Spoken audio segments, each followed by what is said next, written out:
নমস্কার। আজকের বিষয় হলো মোবাইল মাথার কাছে রেখে ঘুমানো কেন উচিত নয় সেই নিয়ে আলোচনা। মোবাইল মাথার কাছে রাখলে কি সমস্যা হতে পারে সেগুলো নিয়ে আলোচনা করব। দেখতে থাকুন আমার চ্যানেল এডুকেশন উইথ মিতালিতে। এখানে হেলথ রিলেটেড সমস্যাগুলি নিয়ে আলোচনা করা হয়ে থাকে।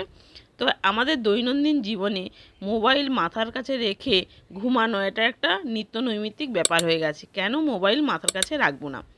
প্রথম সমস্যা, মোবাইল মাথার কাছে রাখলে ব্রেন টিউমার হওয়ার সম্ভাবনা বেড়ে যায়। ব্রেন টিউমার কি করে হয় না, এই মোবাইলের মধ্যে একটা রেডিও ফ্রিকোয়েন্সি আছে। এই রেডিও ফ্রিকোয়েন্সি আপনার মনের অগোচরে ওই মাথার কাছে মোবাইল রাখলে ও গিয়ে ওখানে শর্করার পরিমাণ বাড়িয়ে দেয়, তার ফলে ব্রেন টিউমার হওয়ার সম্ভাবনা বাড়ে। দ্বিতীয় সমস্যা হলো ক্যান্সারের ঝুঁকি বৃদ্ধি পায়। মোবাইল ফোন থেকে প্রতিনিয়ত রেডিয়েশন বেরোয়, আর এই তেজস্ক্রিয় তরঙ্গ কিন্তু শরীরের জন্য অত্যন্ত ক্ষতিকর। এই রেডিয়েশনের কারণে ক্যান্সারের ঝুঁকি প্রচণ্ড পরিমাণে বেড়ে যায়। ক্যান্সার ভয়ঙ্কর ডিজিজ, দূরে রাখুন ফোন।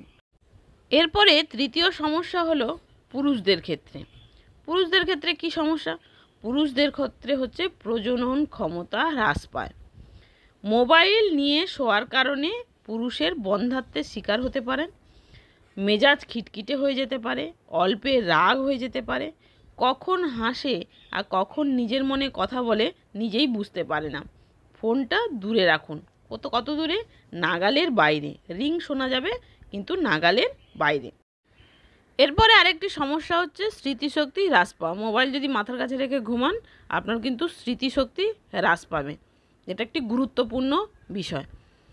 এরপরে এই হার্টে ব্যথা, অর্থাৎ বুক চেপে ধরছে, মানে বুঝতে পারছেন যে হার্ট ডিজিজ হয়। মোবাইল যদি মাথার কাছে রেখে ঘুমান তাহলে কিন্তু হার্ট ডিজিজ হয়। বুকের কাছে ফোন রাখলেও কিন্তু হার্ট ডিজিজের সম্ভাবনা বেড়ে যায়। অ্যালজাইমার্স রোগ হয়। অ্যালজাইমার্স রোগ কি?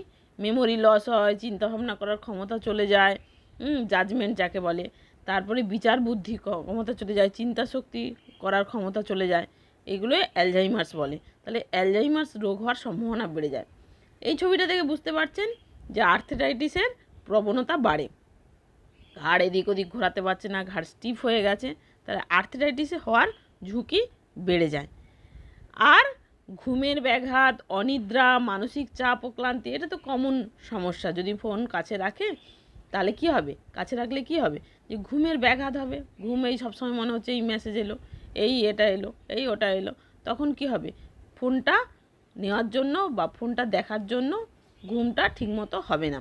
ঘুমের দরকার আছে, নাহলে আমাদের ব্রেনের মধ্যে যে ডোপামিন সেরোটোনিন আছে সে কিন্তু অ্যাক্টিভ হয়ে যাবে এবং প্রবলেম ক্রিয়েট করবে। প্রেগনেন্সিতে মোবাইল থেকে দূরে রাখুন। প্রেগনেন্সিতে কেন মোবাইল থেকে দূরে রাখতে হবে না, গর্ভবতী মায়েদের ভ্রূণের জেনেটিক মিউটেশন হয়ে যেতে পারে যদি প্রেগনেন্সিতে কাছাকাছি ফোন রাখা হয়। আর ফোন দেখতে দেখতে নিজের খাওয়ার কথা, নিজের ঘুমের কথা এগুলো ঠিক মনে থাকে না। আর ফোন মাথার কাছে রেখে ঘুমালে যে রেডিও ফ্রিকোয়েন্সি আছে সেটাও প্রবলেম ক্রিয়েট করে বাচ্চার ক্ষেত্রে। মনোযোগের সমস্যা স্টুডেন্টদের ক্ষেত্রে, অ্যাডোলেসেন্ট গার্লদের ক্ষেত্রে, বাচ্চাদের ক্ষেত্রে মনোযোগের সমস্যা হয়। মোবাইল যদি মাথার কাছে রাখেন তাহলে মনোযোগের সমস্যা হয়, বাচ্চাও টিং আওয়াজে ঘুম ভেঙে যাবে। আরেকটি সমস্যা হয়ে থাকে শিশুদের ক্ষেত্রে, hyper activity disorder. Mobile phone মাথার কাছে রেখে ঘুমালে শিশুদের ক্ষেত্রে হাইপার অ্যাক্টিভিটি ডিজঅর্ডার হয়। শিশুরা একই কাজে কিছুতেই মন রাখতে পারে না।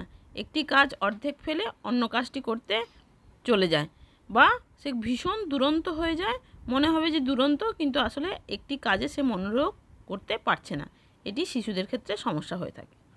তাহলে মোবাইল ফোন মাথার কাছে রাখলে কি সমস্যা হতে পারে একটা সামারাইজ করে দিই।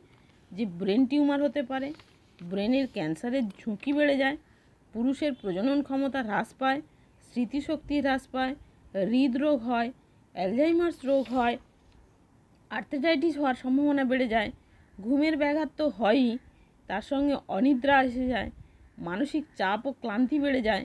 প্রেগনেন্সিতে মোবাইল যদি মাথার কাছে রাখা হয় তাহলে ভ্রূণের জেনেটিক্সের মিউটেশন ঘটে যেতে পারে। আর অ্যাটেনশন ডেফিসিট হয় শিশুদের ক্ষেত্রে, হাইপার অ্যাক্টিভিটি ডিজঅর্ডার হয় শিশুদের ক্ষেত্রে। তাহলে চ্যানেলটি যদি ভালো লাগে তাহলে লাইক এবং সাবস্ক্রাইব করে দেবেন এবং চ্যানেলটির সঙ্গে থাকবেন। চ্যানেলটির নাম এডুকেশন উইথ মিতালি। নমস্কার।